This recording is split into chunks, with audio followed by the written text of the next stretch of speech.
messieurs, bonsoir. Merci d'avoir choisi RTI 1 à la une de ce 20h.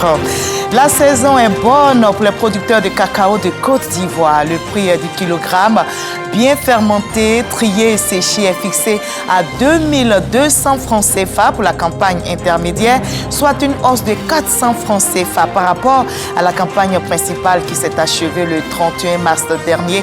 Un chiffre record annoncé par le ministre d'État, Kobena Kwasi Adjumani. La foire du Made in Côte d'Ivoire est ouverte au parc des expositions d'Abidjan. Ce troisième rendez-vous commercial débuté ce mercredi promeut les services et produits conçus dans notre pays. L'appel est donc lancé à tous. Consommer 100% local pour soutenir l'économie ivoirienne. La rédaction de RTI 1 vous fera donc découvrir cette foire riche par sa diversité culturelle. On privilégie les négociations au ministère de l'Éducation nationale et de l'alphabétisation. La ministre Mariatou Koné a échangé aujourd'hui avec un collectif de 14 syndicats. Au menu, le préavis de grève que projette d'organiser une intersyndicale de l'éducation. Le collectif a décidé de ne pas répondre à l'appel à la grève, mais de prioriser le dialogue avec la tutelle. On les surnomme les bons samaritains de la route. Eux, ce sont les mécaniciens, électriciens et tauliers ambulants. La nuit tombée, ces volontaires assistent les automobilistes en détresse. Ils proposent leur service face à des pannes imprévisibles. Mais à quel prix? À combien s'élèvent au juste leurs prestations? Élément de réponse dans ce 20h. Bienvenue sur RTI 1. C'est une saison florissante pour les producteurs de cacao de notre pays. Le prix du kilogramme du cacao bien fermenté, trié et séché est fixé à 2200 francs CFA pour la campagne intermédiaire, soit une hausse de 400 francs CFA. Eh bien, ce chiffre record a été annoncé aujourd'hui même par le ministre d'État, Kobena Kwasi Adjumani. C'est un reportage de Lansene Bakayoko. Ces 2200 francs pratiqués pour cette campagne de commercialisation intermédiaire du cacao représentent une augmentation de 22,2% en comparaison à la campagne précédente où le kilogramme s'échangeait à 1800 francs. On parle de vente anticipée, on a toujours des avantages puisque la tendance aujourd'hui au niveau international est baissière. Mais le président a décidé d'aller au-delà du prix fixé pour atteindre le prix record jamais égalé de 2200 francs par kilogramme de cacao. Cette augmentation substantielle du prix du kilogramme de cacao, une bonne nouvelle pour les producteurs ivoiriens qui rêvent de revenus améliorés et surtout de meilleures conditions de vie. Les prix ne font que monter pour nous les producteurs. Quand on nous parlait de système stabilisé, on n'y croyait pas. Ce que nous gagnons aujourd'hui en Côte d'Ivoire, ce que le planteur ivoirien gagne, c'est vraiment extraordinaire. Nous sommes fiers d'être producteurs aujourd'hui, car ce prix, c'est un prix historique. Et tous les planteurs que nous sommes aujourd'hui, nous sommes vraiment fiers du président de la République. Pour ce qu'il vient de faire, ça veut dire qu'il pense aux producteurs, au bien-être des producteurs. Pour le fait que le prix soit fixé à 2200, nous disons merci au chef de l'État. Tous les producteurs à l'unanimité ont confirmé que les prix même qui sont fixés, les producteurs, les coopératives ont toujours payé au-delà. Plus l'assurance maladie qui est entièrement payée par l'État de Côte d'Ivoire via le Conseil Café Cacao. C'est un prix qu'on a aimé et puis avec l'assurance maladie, tous les producteurs seront soigneusement, gratuitement par l'État de Côte d'Ivoire. Un chèque de 952 millions de francs CFA a été remis à la Caisse nationale d'assurance maladie. Cette somme est destinée à couvrir les frais et les cotisations des tickets modérateurs des producteurs de café cacao détenteurs de la carte. Plus de 1 101 500 producteurs de café cacao ont été recensés et parmi eux, 850 000 ont effectivement reçu leur carte de producteur qui permet d'établir avec exactitude la traçabilité du cacao depuis les plantations géolocalisées tout en garantissant l'inclusion financière des planteurs. Ce geste s'inscrit dans la promesse faite par le président de la République Alassane Ouattara, soulignant l'engagement du gouvernement à améliorer l'accès aux soins de santé pour les producteurs. Et dans un tout autre registre, ce communiqué du ministère d'État, ministère de la fonction publique et de la modernisation de l'administration, et ce communiqué est lu pour vous par Jean Mayagui. Le mardi 1er avril 2025, un mot d'ordre de grève émanant d'organisations syndicales de l'IS-MENA, MET, FPA a été diffusé dans la presse en ligne.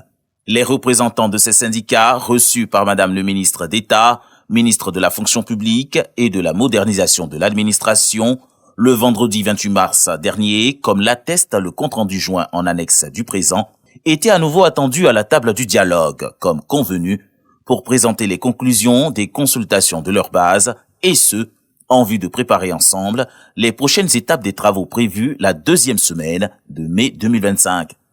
Le cabinet de Madame le ministre d'État s'étonne de la décision de ses responsables syndicaux de rompre le dialogue en cours sans considération aucune des acquis ni des mécanismes mis en place par le gouvernement, notamment les comités sectoriels du dialogue social, le comité consultatif de la fonction publique, CCFP, et le groupe des experts du CCFP pour un meilleur examen des revendications à incidence financière. La mise en place et l'opérationnalisation de ces différents organes marquent l'engagement fort du gouvernement à toujours rechercher des solutions responsables, appropriées et durables aux préoccupations des fonctionnaires par la voie du dialogue. Madame le ministre d'État s'interroge quant au réel mobile de cet arrêt brutal de travail projeté au mépris du protocole d'accord portant trêve sociale du 8 août 2022 et en violation des dispositions de la loi numéro 92-571 du 11 septembre 1992 relative aux modalités de la grève dans les services publics. Il importe de rappeler que toute grève entreprise et qui ne respecte pas la procédure telle que prévue aux articles 2, 3, 4 et 5 de la dite loi est illégale et expose les initiateurs et les participants aux sanctions disciplinaires prévues par le statut général de la fonction publique sans préjudice des poursuites pénales qui pourraient être engagées contre eux. Madame le ministre d'État tient à rassurer l'ensemble des fonctionnaires de la disponibilité du gouvernement à continuer d'œuvrer pour l'amélioration des conditions de vie et de travail de l'ensemble des fonctionnaires de Côte d'Ivoire. Elle appelle les signataires de cette malheureuse initiative à la responsabilité et à revenir à la table du dialogue. Félicite et encourage tous les leaders syndicaux et organisations qui se désolidarisent de ces actions visant à créer le désordre. En tout état de cause, le gouvernement prendra toutes les dispositions pour la continuité du service public dans nos établissements scolaires, dans l'intérêt de nos enfants, des générations futures et de la paix sociale. Voilà, et relativement à cette grève, notez que le ministère de l'Éducation nationale et de l'alphabétisation privilégie les négociations. La ministre Mariatou Koné a échangé aujourd'hui même avec un collectif de 14 syndicats. Au menu, le préavis de grève que projette d'organiser une intersyndicale de l'éducation. Le collectif a décidé de ne pas répondre à l'appel à la grève, nous rapporte Sephora Zeki. À la veille de la grève annoncée par une intersyndicale de l'éducation pour le 3 avril, la ministre de l'Éducation nationale et de l'alphabétisation a reçu le collectif de 14 organisations syndicales qui ont choisi de ne pas s'associer à cet appel à l'arrêt de travail. Le processus pour l'emploi d'une pour le secteur éducation-formation est en cours. Je voudrais qu'ils fassent confiance aux leaders que nous sommes et à être en classe, dans les lycées, dans les collèges, dans les centres de formation professionnelle, dans les écoles primaires et maternelles, parce que nous n'avons pas le devoir ou le droit d'enrhumer ou de mettre fin à ce processus qui court. Face à la menace de grève, la ministre annonce des mesures pour assurer la continuité des cours. Vous devez veiller à ce qu'aucune école ne soit fermée, bien sûr selon les heures de travail. Ceux qui veulent travailler doivent avoir la possibilité de le faire librement. Vous devez prendre la tâche avec les responsables des forces de l'ordre et de sécurité. Nous l'avons déjà fait. Pour qu'il y ait des agents de sécurité devant chaque école. que tous les responsables de structures soient à leur poste. Il faudrait interdire les attroupements aux abords des établissements. Transmettre sans complaisance la liste des agents grévistes à la hiérarchie. La responsabilité de chacun est engagée. Informer et sensibiliser les élèves pour éviter qu'ils se laissent manipuler et instrumentaliser. L'issue de cette rencontre avec les syndicats non signataires sera déterminante pour la suite des événements. Si le dialogue semble privilégié par une partie des syndicats, la menace d'une perturbation des cours plane toujours. Pour ce jeudi 3 avril, le gouvernement affirme sa détermination à garantir le droit à l'éducation pour tous les enfants de Côte d'Ivoire. À la rue Le Pic à Cocody, l'Union des enseignants du Rassemblement des oufouettistes pour la démocratie et la paix s'est aussi désolidarisée du mot d'ordre de grève lancé par certaines organisations syndicales du secteur éducation et formation. Je vous propose d'écouter leur déclaration au micro de Souleymane Donisongo. L'Union des enseignants du Rassemblement des oufouettistes pour la démocratie et la paix appelle tous ses membres et sympathisants à ne pas s'associer à un mouvement qui met en péril l'avenir de nos enfants et qui compromet les avancées obtenues grâce aux efforts du gouvernement. Ne pas soutenir de quelque manière que ce soit cette grève inopportune et illégale. Ne pas céder aux intimidations et aux provocations de quelque nature que ce soit. Faire confiance au président de la République, son Excellence Alassane Ouattara, et à son gouvernement. Le gouvernement a démontré sa bonne foi à travers les mesures prises et demeure disposé à poursuivre les discussions dans un cadre serein. C'est pourquoi l'Union des enseignants du Rassemblement des oufouettistes pour la démocratie et la paix demande à tous ses membres et sympathisants d'être présents à leur poste et à continuer d'exercer leurs tâches quotidiennes avec professionnalisme, dévouement et engagement pour une école ivoirienne de qualité. On évoque à présent les rendez-vous du RHDP, le Rassemblement des oufouettistes pour la démocratie et la paix, lors de ces rencontres habituelles avec la presse, a exprimé sa reconnaissance face aux progrès réalisés par le gouvernement ivoirien par la voix donc de son porte-parole, le ministre d'État Kobena Kwasi Ayoumani. Il a donc défendu un bilan positif et il avait à ses côtés Mamadou Touré qui a aussi salué la dynamique d'une stabilité à consolider dans notre pays. On va parler à présent de bonne gouvernance. Le président de la Haute Autorité pour la bonne gouvernance a participé dernièrement à un panel sur la transparence financière.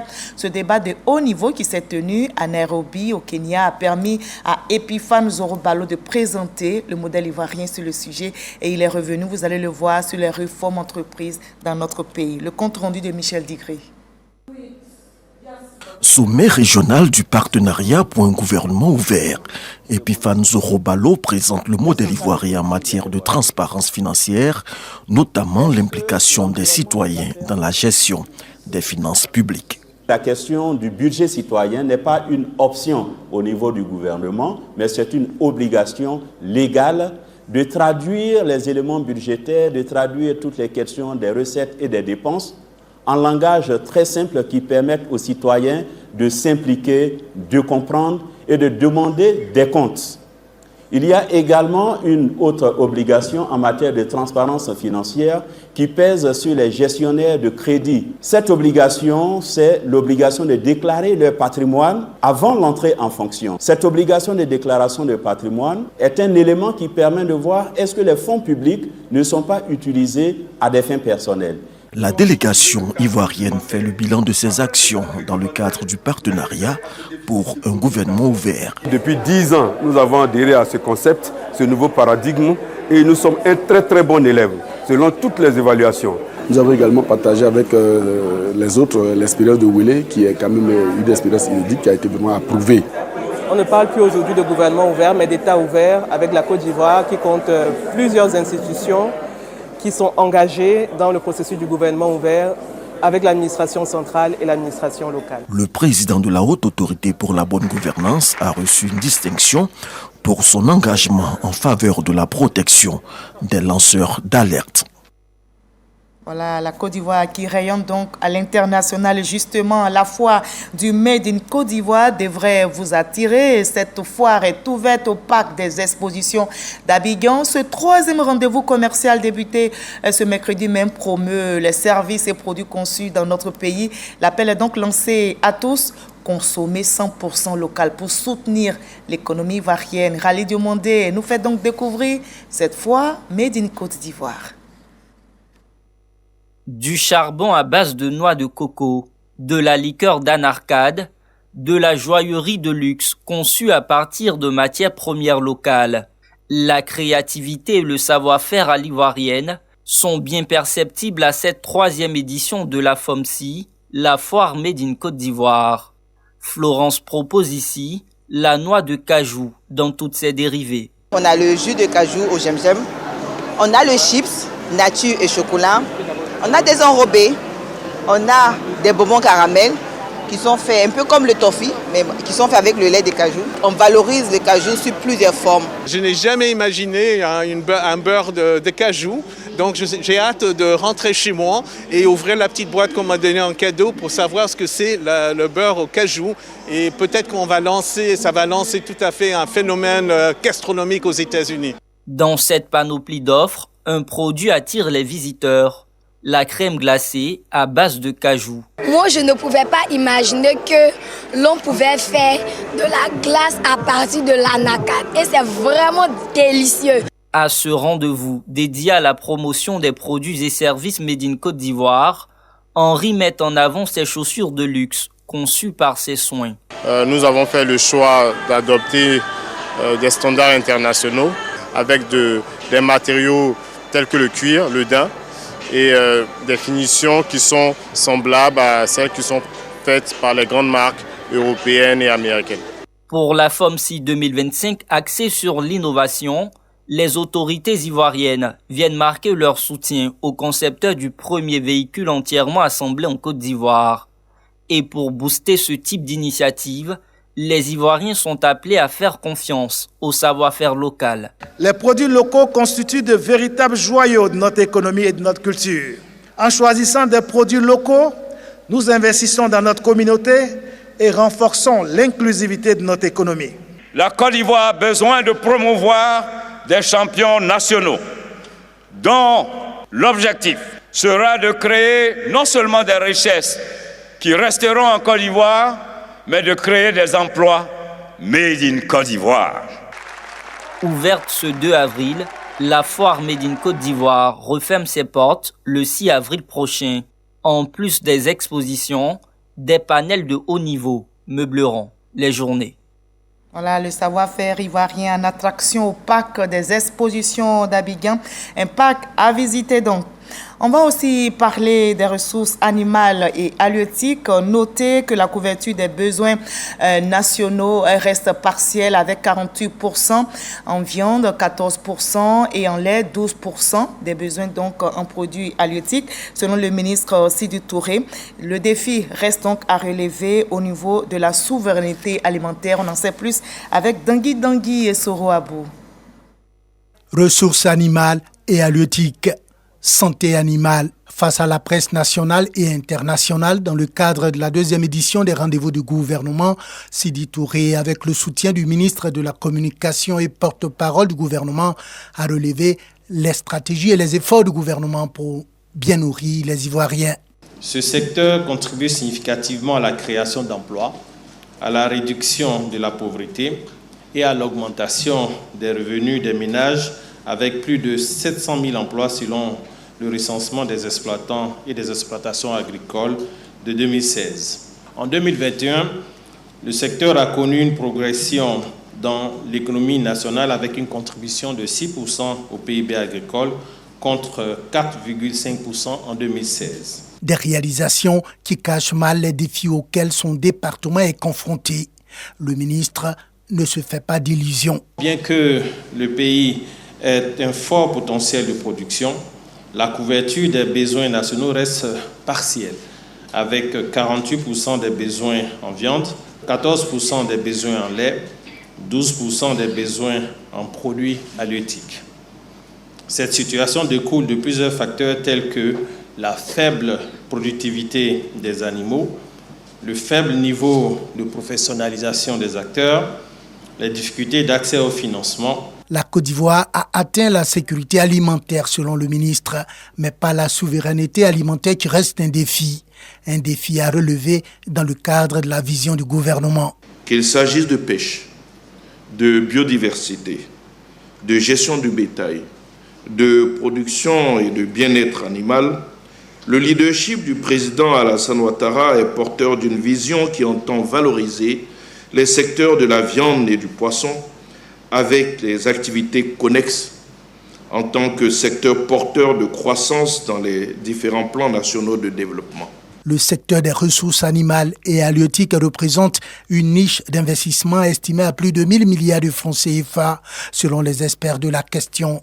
Le gouvernement invite les Ivoiriens à investir dans l'élevage et l'aquaculture. Bientôt, les 2 mamelles de l'économie ivoirienne, selon le ministre Sidi Touré. Et dans ce 20h, on fait appel aux bons samaritains. Eux, ce sont les mécaniciens, électriciens et tôliers ambulants. La nuit tombée, vous en avez dû rencontrer. Ces volontaires assistent les automobilistes en détresse et ils proposent leur service face à des pannes imprévisibles. Mais à quel prix? À combien s'élèvent au juste leurs prestations? Certains y trouvent leur compte et en ont fait même leur métier. Nos reporters nous Sangaré, Youssouf Diarasouba, qui ont passé des heures en leur compagnie, nous éclairent un peu. À Bobo Samanké, il est 22h. Sur ce axe du carrefour Samanké jusqu'à la mairie, la vie ne s'arrête jamais. Ici, Daouda, mécanicien, travaille même la nuit. Ce soir, il s'affaire à dépanner un taxi communal, plus connu sous le nom de Woro Woro. La voiture chauffeur, on a essayé de pousser pour mettre de l'eau dedans, pour coller où l'eau fiait. Pour que le chauffeur puisse travailler un peu d'ici la fin de la soirée. Voilà pourquoi nous sommes là la nuit pour les dépanner. Il y a des fois, on va au garage, ça ne marche pas. On peut passer toute la journée, on ne touche pas quelque chose. Mais avec ici, souvent même là, d'autres peuvent tomber en panne à Cocody, engrais, ils viennent nous chercher la nuit, puis on s'en va, on les dépanne. La plupart de nous d'ici, on dort ici. Comme lui, des dizaines de garagistes investissent chaque nuit ce taxe. Sous la lumière des lampadaires, dans le bruit des moteurs et des clés à molette, il répare, ajuste, redonne vie aux véhicules en panne.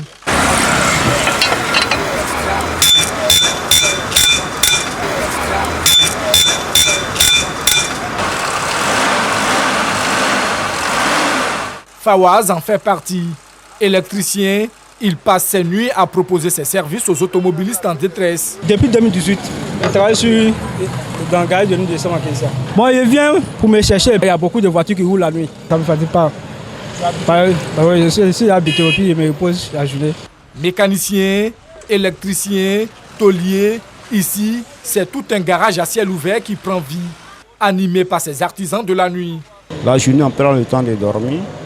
La nuit, on vient, ceux qui tombent en panne, on se défend avec eux. C'est ça, ils prennent pour payer ma maison, c'est courant, l'eau, tout. Siaka, lui est tôlier, tout le monde ici le connaît. C'est un travail que moi j'aime.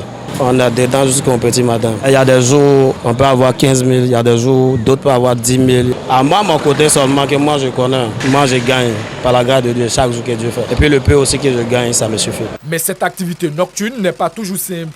Parfois, les patrouilles de police viennent disperser ces garagistes, faute d'autorisation officielle.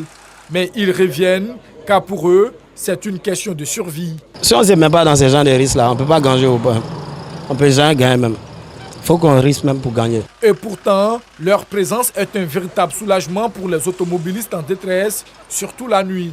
Il y a certains pannes, quand ça te prend, tu ne peux pas avoir tes vrais mécaniques que tu dois les croiser. Tu es obligé d'aller à côté, il peut te demander pour que tu puisses aller dans tes occupations. Tu vois. En tout cas, moi, dans ce moment, ça m'arrange. En tant qu'un chauffeur, quand tu sors, il peut avoir des petits accrochages. Lorsque ces choses t'arrivent tard la nuit, ce sont des gens qui sont là spécialement la nuit, voilà, pour pouvoir nous dépanner un peu facilement. Les pannes sont imprévisibles. À tout moment, un moteur peut lâcher, une batterie faiblit Et ces mécaniciens, électriciens et tauliers ambulants, tels des pompiers de la route, viennent à la rescousse des automobilistes en détresse. Malgré les contraintes, ils ne comptent pas abandonner, car ce travail leur permet non seulement d'arrondir leur fin de mois, mais aussi de faire vivre leur famille.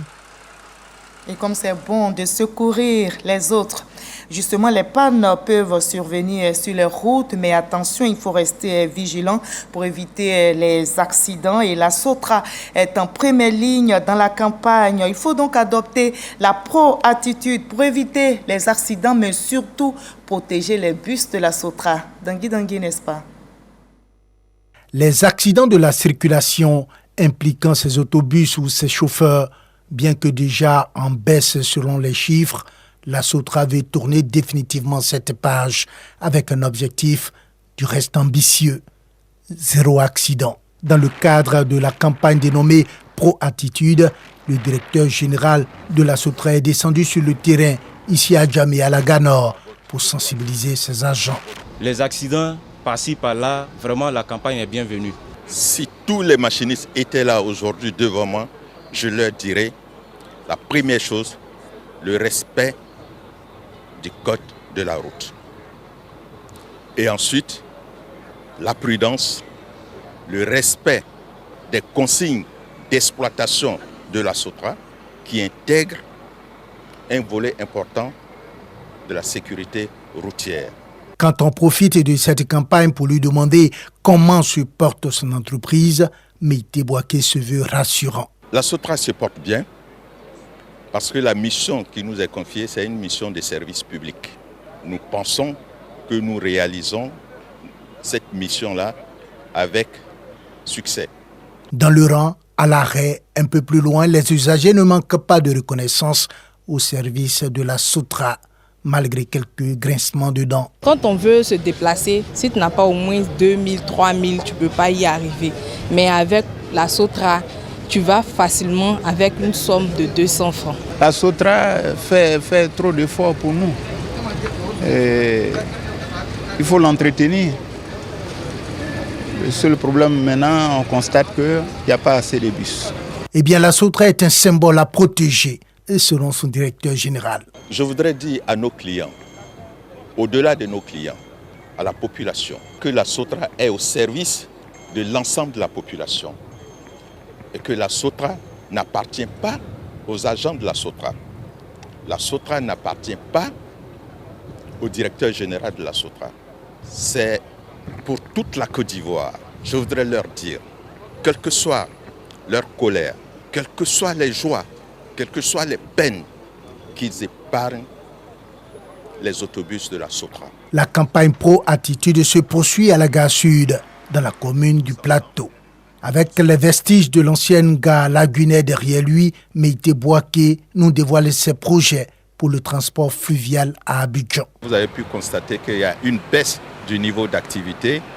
Ce temps de baisse-là va être rapidement comblé cette année parce que l'État a consenti à l'acquisition de 25 nouveaux bateaux-bus cette année de grande capacité. Les premiers vont commencer à arriver en mai. La Société des transports abidjanais Sotra met en circulation plus de 1000 autobus chaque jour pour transporter plus d'1 million de personnes. Voilà, et la vigilance doit nous guider au quotidien. En sport, football, l'ASEC Mimosa recevait ce mercredi 2 avril la renaissance sportive de Berkane au stade Félix Houphouët-Boigny pour le match aller comptant pour les quarts de finale de la Coupe de la Confédération africaine de football. Il s'agit donc de la CAF, une rencontre qui s'est soldée par la défaite des jaunes et noirs, 1-0. Et les éléphantos qui démarrent en force concernant la CAN U17. La sélection nationale s'est imposée 6-1 face au Centrafricain, c'était au Maroc. Et so Jean-Sylvain, Bernabé Kona et Frédéric Edia. Alino Aïdara est le meilleur gamin de la première journée de la phase de groupe de la CAN U17 qui se déroule au Maroc. Intelligent dans le déplacement et efficace devant les buts, il a été sans pitié pour la défense centrafricaine. L'attaquant de Mayen 05 de Jacquesville, âgé de 16 ans, a inscrit un triplé en première période avant de transformer son deuxième pénalty en seconde période. Sa performance XXL a surtout permis aux éléphantos de s'imposer 6-1, soit le plus large score de la première journée. Aïdara Aligno, c'était une avancante, surtout un point de fixation, un numéro 9 à l'ancienne, si je peux me permettre de le dire. Il nous sert de point de fixation et ce qui nous facilite la tâche. Dans nous, le milieu de terrain, nous avons de petits gabarits. Quand on a un point de fixation, c'est un avantage et un atout considérable. C'est surtout cette pointe-là, ce joueur de Kalino est. Nous avons certes gagné le match, mais il y a encore beaucoup à faire. Il y a beaucoup d'axes d'amélioration et nous allons continuer à travailler. Vendredi, les poulains de Bassiriki Diabaté iront chercher la qualification pour les quarts de finale face aux Palancash Negras U17 qui ont été battus par le Mali 2-1.